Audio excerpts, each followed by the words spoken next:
नमस्ते। अगर आप असिस्टेंट प्रोफेसर के इंटरव्यू की तैयारी कर रहे हैं तो एक टॉपिक है जो बार बार सामने आता है, स्टूडेंट सेंटर्ड लर्निंग यानी छात्र केंद्रित शिक्षा। ये एक ऐसा टीचिंग मॉडल है जिसमें सारा फोकस स्टूडेंट पर होता है, टीचर पर नहीं। तो सोचिए, जब इंटरव्यू पैनल किसी से उनकी टीचिंग स्टाइल के बारे में पूछता है तो वो असल में क्या जानना चाहता है? क्या वो सिर्फ ये जानना चाहता है कि कोई पढ़ाता कैसे है? नहीं। चलिए समझते हैं कि इसके पीछे का असली सवाल क्या है।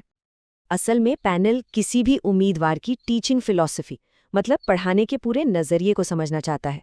वो ये देखना चाहते हैं कि कोई सिर्फ एक लेक्चरर है जो आके बोलता है, या फिर एक ऐसा एजुकेटर है जो सीखने का एक पूरा अनुभव डिज़ाइन करता है। एक ऐसा अनुभव जो हर स्टूडेंट की ज़रूरत, उसकी स्पीड और उसके एक्सपीरियंस के हिसाब से हो। तो आज की इस चर्चा में हम इन सभी बातों पर एक एक करके गौर करेंगे।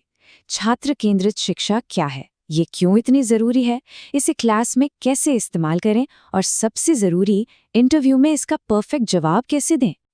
तो चलिए सबसे पहले और सबसे जरूरी सवाल से शुरू करते हैं। आखिर ये छात्र केंद्रित शिक्षा है क्या चीज? बहुत सीधे शब्दों में कहें तो ये एक ऐसा एजुकेशनल मॉडल है जहां स्पॉटलाइट टीचर पे नहीं बल्कि स्टूडेंट पे होती है। मतलब पूरी लर्निंग प्रोसेस स्टूडेंट को ध्यान में रखकर डिजाइन की जाती है। स्टूडेंट सिर्फ चुपचाप बैठकर सुनने वाला नहीं है, बल्कि वो उस पूरे एक्सपीरियंस का, उस सीखने की प्रक्रिया का एक्टिव सेंटर है। अच्छा, तो इस अप्रोच के कुछ खास उसूल होते हैं, जैसे इससे स्टूडेंट्स का पार्टिसिपेशन बढ़ता है। टीचर एक गाइड की तरह काम करता है, बॉस की तरह नहीं। लर्निंग जो है वो एक्टिव और मीनिंगफुल बनती है। और सबसे बड़ी बात, स्टूडेंट्स अपनी लर्निंग की जिम्मेदारी खुद लेते हैं और अपनी स्पीड से सीखते हैं। इस पूरी फिलॉसफी को ना एक लाइन में बहुत बढ़िया तरीके से समझाया जा सकता है। शिक्षक कम पढ़ाता है, छात्र अधिक सीखता है। बात कितनी गहरी है, इससे पता चलता है कि फोकस सिर्फ इन्फॉर्मेशन देने पर नहीं है, बल्कि असल समझ बनाने पर है। ठीक है, तो अब हम ये तो समझ गए कि ये है क्या, लेकिन अगला सवाल ये है कि आज के दौर में ये इतना ज़रूरी क्यों हो गया है? आखिर मॉडर्न एजुकेशन में ऐसा क्या बदल गया है? देखिए, इसकी ज़रूरत आज कई वजहों से बढ़ गई है। पहली बात तो ये कि हर स्टूडेंट का सीखने का तरीका अलग होता है। फिर इस डिजिटल दुनिया में अटेंशन स्पैन वैसे ही कम हो गया है, और अब जोर थ्योरी से ज़्यादा प्रैक्टिकल नॉलेज पर है। हमारी नई एजुकेशन पॉलिसी भी तो यही कहती है, वो भी लर्नर की आज़ादी, मतलब शिक्षार्थी स्वायत्तता पर जोर देती है। ये जो बदलाव है ना, ये टीचर के रोल को पूरी तरह से बदल देता है। पहले टीचर क्या था? एक इन्फॉर्मेशन प्रोवाइडर, बस जानकारी देता था।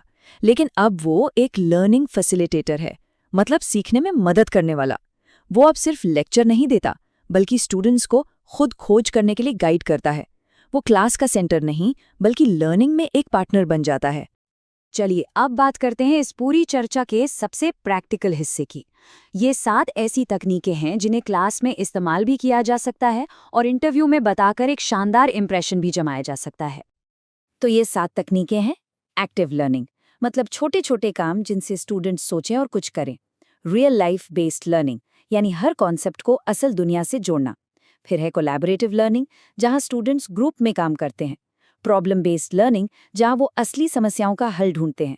चॉइस बेस्ड लर्निंग, मतलब उन्हें छोटे मोटे विकल्प देना। पीयर टीचिंग, जहां स्टूडेंट्स एक दूसरे को सिखाते हैं।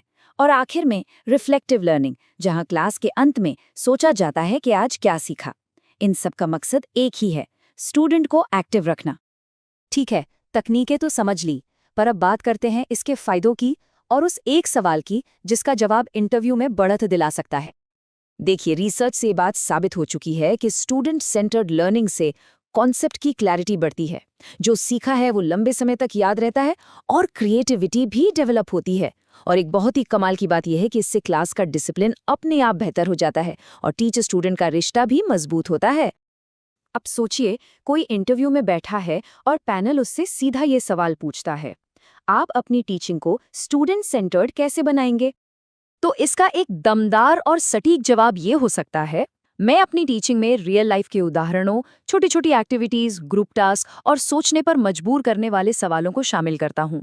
मैं स्टूडेंट्स को आज़ादी देता हूँ कि वो अपने हिसाब से सीखें, और मैं अपनी स्ट्रैटेजी को हर स्टूडेंट की स्पीड के हिसाब से बदलता हूँ।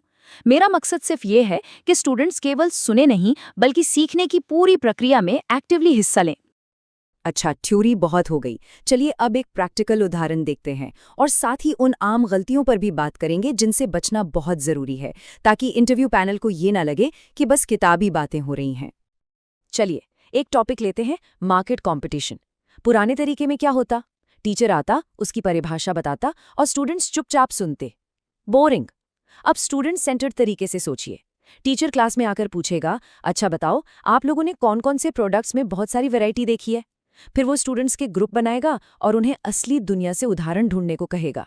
यहाँ टीचर सिर्फ उनकी बातचीत को सही दिशा देगा, बस। हाँ, पर यहाँ कुछ गलतियों से बचना भी जरूरी है। ऐसा ना हो कि एक्टिविटीज से क्लास को ओवरलोड कर दिया जाए या फिर टॉपिक से ही भटक जाएं। और सबसे जरूरी, स्टूडेंट्स को बिना गाइडेंस के अकेला ना छोड़ें। याद रखिए, स्टूडेंट सेंटर्ड का मतलब अनकंट्रोल्ड सीखना नहीं है, इसका मतलब है गाइडेड आज़ादी। तो आखिर में ये समझना सबसे ज़रूरी है कि ये सिर्फ कोई एक टेक्निक नहीं है। नहीं, ये एक पूरी टीचिंग फिलॉसफी है, एक मॉडर्न टीचिंग फिलॉसफी।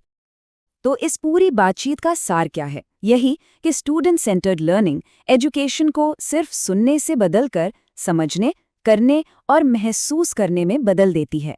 इसका असली मकसद एक ऐसा माहौल बनाना है जहां हर स्टूडेंट सोच सके, सीख सके और हाँ, अपने सीखने की जिम्मेदारी खुद उठा सके। और जब इंटरव्यू में ये बातें की जाती हैं तो ये आपको एक मैच्योर, मॉडर्न और स्टूडेंट फोकस टीचर के तौर पर पेश करता है। इसका पैनल पर बहुत ही पॉजिटिव असर पड़ता है, यकीन मानिए। तो अब सवाल ये है कि कोई अपनी क्लास को कैसे देखता है? क्या वो सिर्फ एक ऐसी जगह है जहां जानकारी दी जाती है, या फिर वो सीखने और अनुभव करने का एक एक्टिव सेंटर है? सोचने वाली बात है ना?